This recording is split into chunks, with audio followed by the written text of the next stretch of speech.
It is the industrial mindset now made the biology of our food. But something happened on the way to their future. People began to think about the consequences of our food system. And they said, you know what, we want a different food future. We want a different relationship to food, to the environment, to the farmer, to the worker, to our own bodies. ¿Cómo se puede cambiar el sistema estadounidense de alimentos para lograr una agricultura sostenible, mejorar la salud pública y el ambiente? What we're trying to do in sustainable agriculture is to use resources that are in the local ecology and recycle those resources within the system rather than taking resources from another system or another ecology and bring them in. And we should be using solar energy to fuel our systems as nature does rather than relying on imported petroleum or other resources. Hace un siglo, la gente compraba alimentos localmente producidos. Hoy, los alimentos en el mercado han viajado unos 2.400 kilómetros. Las manzanas se cultivaban en todo el país. Hoy se importan de China. Esto utiliza más petróleo y aumenta nuestra dependencia de otros países para nuestros alimentos. Los alimentos que salen de esta granja viajan solo unos 80 kilómetros. About 10 years ago, we started a program for Bay Area families where they can get a basket of our produce once a week. It's called community-supported agriculture. And our relationship with those families encouraged us to really diversify. And as a result, as you walk around this farm, you'll see that each field has many different things growing. There's fruits, nuts, citrus, there's grapes, as well as row crops like tomatoes and eggplant and corn. We've been farming organically for about 25 years, and because it is a system of farming where you are thinking about the human relationship to agriculture. You're thinking about primarily producing good food, food that you have no doubt about what character and quality it has, food that's healthy, that you have no doubt that my kids can eat. And so we've looked to evolve ourselves in a system that is diverse and healthy and sustainable. We have to respect nature's logic in all of this. We have to respect the millenniums of history that have gone into breeding. This is the work of thousands of generations of people who have plucked the wild onion, developed a little bigger one, chosen that over time. And it's not something anyone can say they own.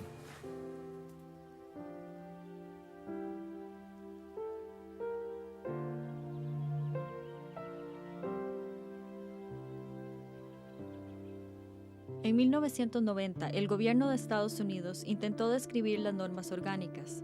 Después de años de trabajo sobre el reglamento, en 1997 se reveló que permitiría la irradiación, el uso de sólidos de drenaje y organismos genéticamente modificados.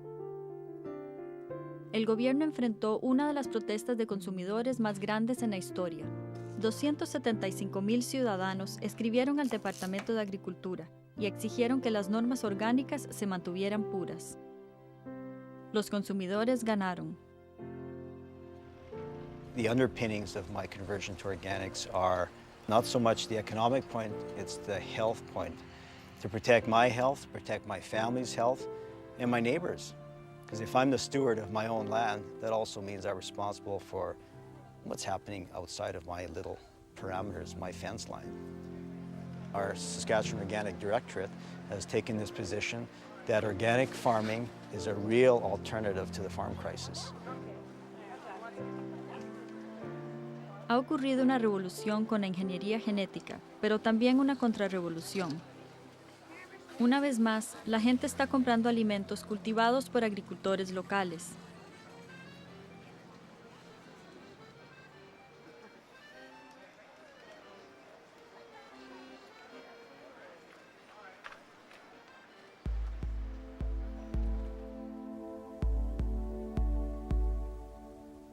La agricultura orgánica, las ferias del agricultor y la agricultura comunitaria son tres alternativas al modelo de alimentación industrializado. Dakota del Sur y Nebraska, junto con otros 8 estados, han aprobado enmiendas constitucionales o leyes estatales que prohíben granjas que no sean familiares. When the corporation said, Nebraskans don't have the authority to ban we corporate persons from owning farmland, the Nebraska Supreme Court said, the Nebraskans can put whatever they want in their constitution. This is their fundamental right. It's the essence of the American democratic system. The consumer is still king. And the problem is that consumers can't act unless they have adequate information. So one of the things that we can all do is to get as much information as we can, to get that information into the hands of the public, into the hands of consumers, so that consumers can continue to exercise their choice. Como el sistema alimentario es fluido, puede cambiar rápidamente con base en opinión pública. Pero si los alimentos genéticamente modificados no tienen etiquetas, ¿cómo ejercerán los consumidores sus derechos? Nuestras decisiones en el supermercado determinan qué comeremos mañana. Food is one of the most intimate things we do. And if we don't have any choices about that, I think that's a very troubling scenario. There are large groups of people in other countries that have never bought into the American model of chemical-intensive large-scale agriculture, and they certainly have not bought into the notion that the efficiencies that one gains by having 2 airline manufacturers in the world, or 4 automakers, or 2 makers of software, they believe that whatever gains you might make in efficiency are lost because you lose diversity. Whether there's going to be any serious change or challenge to the bulk of the way that agricultural land gets managed and farm businesses are organized, I think that's an open question, and frankly, I don't think it will happen unless the American public and farmers themselves sort of stand up and say, wait a minute, we just don't want to go any further down this road. And, we are a government of the people, for the people, and by the people, and hey, we're the people, we don't want to go there.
Usted tiene la última palabra.